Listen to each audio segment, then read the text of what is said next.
Celestina, Part 2. Waslow was a big spender and a show-off type of man until he got married. One day, Derek came back home drunk and wasted, confronted Celestina, and asked her if she was even his real mother. He told Celestina that his dad didn't love her and that she should leave his dad's house and go find herself a man. He went ahead and told Celestina that she was there to take his inheritance. Celestina was like, "Oh, my son, I think you're drunk. Let me take you to bed." Instead, Derek pushed her, and Celestina fell, hitting her head off the table. Derek just left for his room. When Waslow came back, he also beat Celestina up for not being able to open the door for him in time. But Celestina had bled so much that she didn't even have the energy to stand up or talk. Celestina collected herself and walked to the nearby neighbor's house and hit herself on the door. The neighbor came out and asked, "You witch, what are you doing on my door?" Celestina couldn't say anything, but she was bleeding. So the neighbor was like, "I don't want you to die from here and leave your ghost lingering around my house. If you're to die, go and find somewhere else." She put Celestina in a wheelbarrow and went and dumped her in the center of the road. Early morning, around 5 a.m., people in the village normally wake up and go to their farmlands to plant, cultivate, or weed. So, one man was on his way to his farm when he found Celestina lying down. Seeing her life going, the man threw down the hoe and carried Celestina on his back, rushed her to the clinic. Celestina was saved and came back to her marital home. From that moment, Mr. Waslow made sure to go with his son wherever he went, be it the bars or grazing his cattle. Derek also became so big-headed that he sometimes attempted to beat up his mom. Celestina kept on paying Derek's tuition until the end of the term came, and she asked Derek for the report card, but he didn't have one. Instead, he told Celestina that if she wanted education so badly, why didn't she go and study herself? Or if not, why didn't she have her own child to do it? Celestina got so angry and slapped Derek in so much pain. But after Celestina apologized to Derek, Derek couldn't take it. He slapped Celestina and also kicked her out, throwing her clothes out. Celestina was locked outside for days. When Mr. Waslow came back from his trip, he opened the door for Celestina and demanded that she respect Derek, since he was his one and only heir.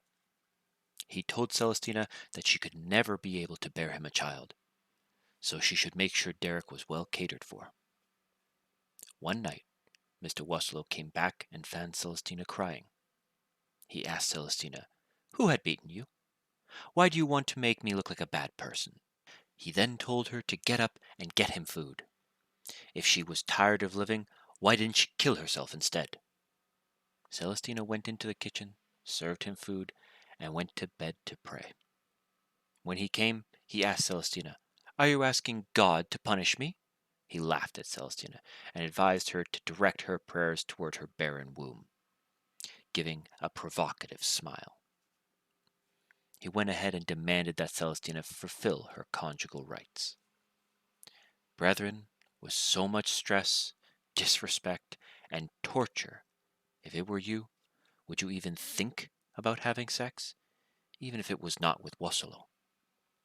The fact that Celestina had no child at that time also worked as a weakness in front of her husband. Wasolo was no joke when it came to tormenting his wife. Let's not forget that Mr. Waslow was also known as a long-eyed man, whose eyes only started to see when he saw a beautiful woman, according to him. So, Mr. Waslow left no skirt unturned, according to the eyewitnesses. Mr. Waslow was a proud cheater, who even made sure to inform his wife that she alone wasn't enough for him, and he needed to save more women out there from being single. Beep.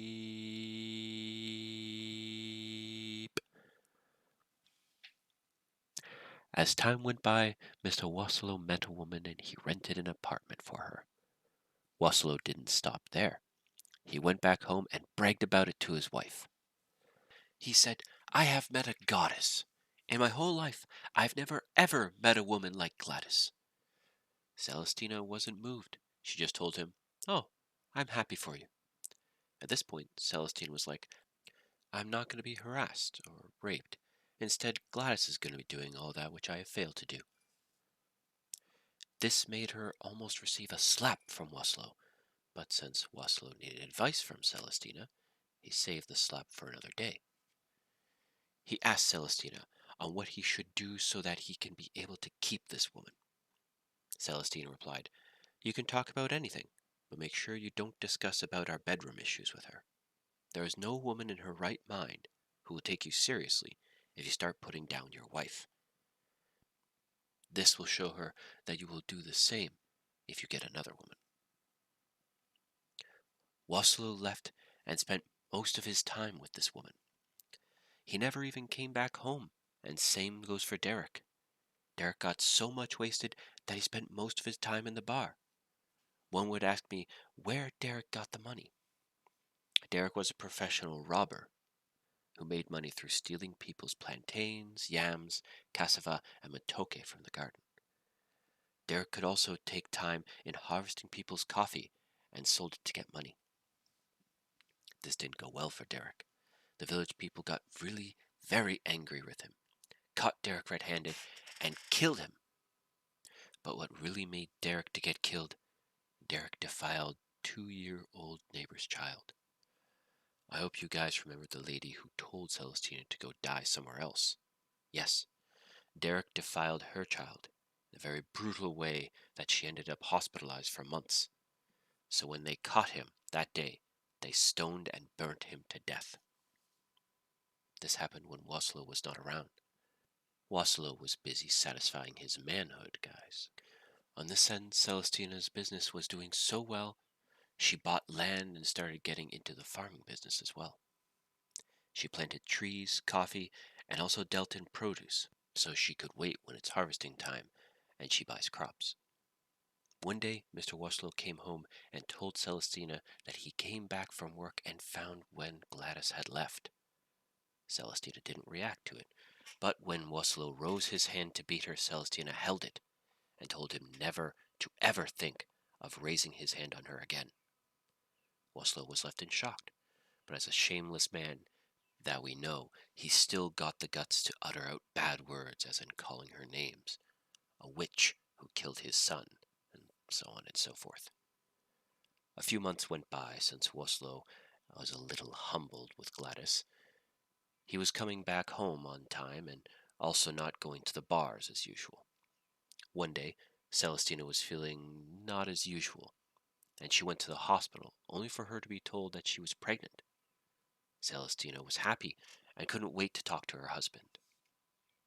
When Waslow came back, Celestina warmed water for him, gave him some juice to drink, and also served him food, only for Waslow to call Celestina. He said, My beautiful wife, come and sit here. So, my wife, I was thinking if you can connect me with your cousin, Sari. I think she is very beautiful, and she would give me beautiful babies. In disbelief, but again not disappointed, still feeling betrayed all over and all over again, Celestina said, Tell me so I can understand correctly. You want me to go and talk to my cousin to love you? Wasser replied, Yes. Celestina said, Don't you think that I will be branded as a witch if I do that? Why shouldn't you go and do it by yourself instead? I will give you some little advice. Waslow said, You have a shrine on your heart. You are a real devil's house. Celestina asked why he said so, but Waslow stood up, pushed aside Celestina, and walked out. One day Waslow came back home at night with another beautiful woman, but guess who the beautiful woman was? Celestina's cousin. He woke up Celestina and said, While I was passing by in my place where I have fan from, I came across this beautiful goddess that doesn't live in this world, and I said, if this chance passes on me, I might not be able to ever get the second chance of meeting such a rare creature. But still, I didn't want to be selfish. So I also wanted to grace your eyes with it. And he said, I will grant my wife a pleasure to also have a glance at the goddess of our time before she dies. He continued and said, I know you never leave the kitchen, you dirty she-goat. You're either in the kitchen or in the garden. Celestina sighed, looked disappointed, but still maintained her stress. But still, we could tell anger was emerging inside of her. But Celestina still said no single word to Waslow. Celestina started to walk back to her bed, but Waslow stopped her and said, Where do you think you're going? Lay the bed well. Put the bed sheets on it and make sure it smells good. Celestina did what she was told. Let's not forget, she was pregnant. But when Waslow went to take a bath, Celestina pulled out Sari and said, My sister, what are you doing here this night? I thought you were going to get married. Sari replied, The man I was going to get married to has nothing in his name. Just a broke-ass guy who has no even a dish of soul in his apartment. So why would I give myself such a life if at all there is a man here who has everything? Celestina, I urge you to start packing your bags, because as we speak, today is the day that I'm going to be conceiving with Waslow, my lovely man. Celestina told Sari, I hope you're joking with me right now. Sari replied, No, Celestina, I can help you with the packing, and if you don't do that, then I will instruct my man to help you with free transport. And with this she meant some floggings. Celestina replied, Sorry, I am pregnant, my sister. Sari said Waslow won't be believing that, and that she won't even allow her to mention such a thing to Waslow. And if she does, Sari will join to hands with Waslow to kill Celestina. In the middle of the conversation, Waslow came out shouting, What are you still doing there? Go to sleep and remember to wake up early and warm for us water to take bath, and also prepare breakfast for us. In so much tears Celestina left, and told them, My God will judge you both. That night was the loudest night for Celestina. She couldn't even sleep. Celestina came out of the house, sat on the door, and continued to cry. And that's when she made up her mind to never, ever cry for him again. In the morning, Celestina woke up early and did as instructed, as Sari and Waslow continued to chuckle loudly in a ticklish way like kids. While boiling milk for them, Celestina thought to herself, What if I get this boiling milk and go and pour it on them whilst in bed? She had all the weird thoughts in her mind, but Celestina still maintained her stress. Celestina moved out to the boys' quarters with her pregnancy, but continued to purchase more and more property in her name without her husband knowing. Celestina stayed focused that she didn't mind what the other two did. After a couple of months, Celestina gave birth to twins, a girl named Namuno and a boy called Kato. Sari gave birth as well. Waslow and Sari had two girls as time went by. The village believed that Waslow was under the charm of both Celestina and Sari. The fact that the villagers expected Waslow to keep on spending money on them, despite of him getting married to Celestina. But it didn't turn out like that. It made the villagers angry at Celestina. They blamed her for bewitching Waslow and made him mean and stingy. But then they didn't expect Waslow to become more worse than before when he married Sari. Going back, Waslow was convinced by the villagers to sell his property, even without Celestina's knowledge. Little did they know that Celestina had repurchased most of them under her mom's name. Celestina followed her mom's advice of staying focused and creating her own home for her kids, such that nobody could point fingers in them, because when Celestina came back to her parents' place for consolation, the villagers talked that she had brought back bad luck in the village, and that other girls aren't going to get married if Celestina was going to stay at her parents' place. So Celestina fought so hard to fight that stereotype and managed to purchase as many properties as she could. As an educated woman, Celestina took her kids to school, whereas Sari couldn't even afford a single thing because of the fact that Waslow was overly drinking. He was expelled from the reverend position, so he didn't have a job. He got food through selling his parents' properties, and he was only left with the place where the house was. When Celestina realized that, she knew he was also going to sell the home, so she collected money and saved until when he was ready to sell. She took that home as her matrimonial home and didn't want to lose it. Marriage was and is still an achievement in most parts of Africa, so Celestina wanted to save her face from social bullying. Sari's kids could come and steal Celestina's food, but Celestina told them that they could come and eat instead of stealing. So Celestina would cook and even took food for them. Waslow neglected Celestina's kids, so the kids never once called him dad, as he was always assuring them that their mother cheated on him, so they are from a different man. Celestina told the kids to trust her that he was their father, but Namino told Celestina to never worry that they got her back. Time went on and on. Celestina started exporting her goods to different countries, and one day a particular man came and claimed for Sari's kids that they were his. This left Waslow in despair. He never imagined Sari could betray him. He pleaded with Sari. Waslow mentioned to her that she was the one who made him leave his wife, and said she shouldn't leave him like that, most importantly, at the time that he needed her the most.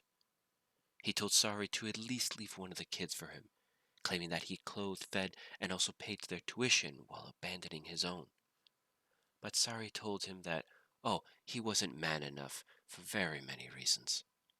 The fact that he left his wife, who bore kids for him, and who stood with him when he had nothing then. Sari had no reason to think that he wouldn't do the same to her if she continued. If you didn't manage to get your wife pregnant, what makes you think that you could get me pregnant? She continued to belittle him even the more about him being impotent. Crazy, right? Since Waslow already had kids, I believe Sari just wanted to piss him off. Brethrens, as this was going on, we see a gentle, tall, handsome man, Mr. Philip, of the age of 36 years old, the man who Celestina had been meeting on her international business trips. He goes down on one knee and proposes to Celestina. Celestina couldn't believe what she was seeing, but she asked if that was real, and the man replied, "Yes, this is real." Celestina then mentioned to Philip that she is a mother of two. She couldn't leave her kids behind, and Mr. Philip replied, "You know what, sweetie? I love the whole of you, and whoever is coming with you. You shouldn't worry because I am going to treat them as my own kids." Celestina continued and said, "I built this home. I mean, the house where Waslow is living. I worked hard as a child to see that we have that house. I recently purchased it when Waslow was selling it because I wanted to secure it, and that's where I want to spend my life from." Philip then replied, "Hmm, do not be afraid, sweetie. Since in African tradition, women don't marry men, I'm going to give you a suggestion. What if I pay you back the money that you purchased this house with, and then register it in both our names? You just name the price." Celestina looked in disbelief, but still we could see her having a jiggle in her face. The face of, am I finally going to get married? Celestina told him that she would like to talk to her kids about it. And when Celestina mentioned to her kids, they seemed to be very positive. They said, "Mom, we believe in you. You're the best thing that has ever happened to us. We looked up to you and love you so much, and we all wish for your happiness. If that's what you want, then please, go ahead." Celestina then invited Mr. Philip to her parents' home and introduced him to them. The mom was very happy, while the dad didn't care much because all he cared about was money. 2 months later, Celestina married Philip. They renovated the house and then moved in together. After 4 years, we see Celestina happily married.